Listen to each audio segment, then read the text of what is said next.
အားလုံးပဲမင်္ဂလာပါခင်ဗျာဒီနေ့မှာတော့ Cook Computer က run ဆိုရင်ဘယ်လောက်ထိ support လုပ်လဲ slow rate အနေနဲ့ဆိုရင်ရော PCIe ကို support လုပ်တာလား SATA ကို support လုပ်တာလားဆိုတာကိုကြည့်ရနည်းလမ်းလေးကိုမျှဝေပေးသွားမှာဖြစ်ပါတယ်ခင်ဗျာဒါဆိုရင်တော့ကျွန်တော်တို့က third party software လေးနဲ့ကြည့်ရမှာပါအရင်ဆုံးကျွန်တော်တို့က browser တစ်ခုတည်းဝင်လိုက်ပါမယ်ရရမယ့်စာလေးကတော့ CRUCIAN System Scanner ဆိုပြီးရိုက်လိုက်ပါပြီးရင်ကျွန်တော် enter လေးခောက်ပေးလိုက်ပါခင်ဗျာကျွန်တော်ကတော့ဒီတိုင်းလေးပဲဝင်လိုက်ပါတယ်ပြီးရင်ဒီအပေါ်ဆုံးက website လေးတော့ဝင်ပေးရပါမယ်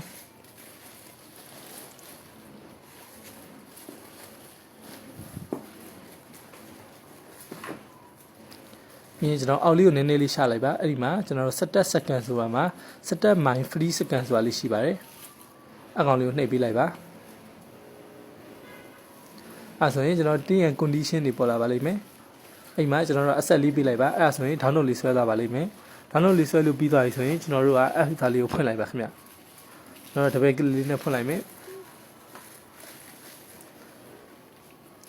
အဲ့ဆိုတော့ကျွန်တော်ဒါမျိုးလေးပေါ်လာပါလိမ့်မယ်ဒီမဲ့ကိုဆက်နဲ့အဆင်ပြေတဲ့ဟာလေးကိုသူကစကန်လုပ်ပေးနေပါတယ်ခဏလေးစောင့်ပေးလိုက်ပါ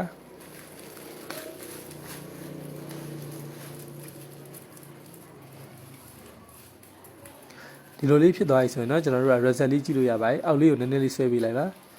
ဒီမှာဆိုရင်တော့ကျွန်တော်တို့က run slot နှစ်ခုပါတာကျွန်တော် run slot တစ်ခုမှာဆိုရင် 8k စိုက်ထားတယ်နောက်တစ်ခုကတော့အလွတ်ဆိုတာကိုပြနေပါတယ်ပြီးရင်ကျွန်တော်တို့ဒီ run ရဲ့နာမည်တွေပြီးရင် run ရဲ့ speed ကိုပါပြီးမှပြပေးပါတယ်ပြီးရင်အများဆုံး run က 32k တိစိုက်လို့ရတယ်ဆိုတာကိုလည်းဒီဘက်မှာပြပေးပါတယ်ခင်ဗျကျွန်တော်တို့ပြီးရင်ဒီဘက်ကအောက်မှာ storage ဆိုတာလေးပါဆိုရင်တော့ကျွန်တော်တို့ဆက်မှာ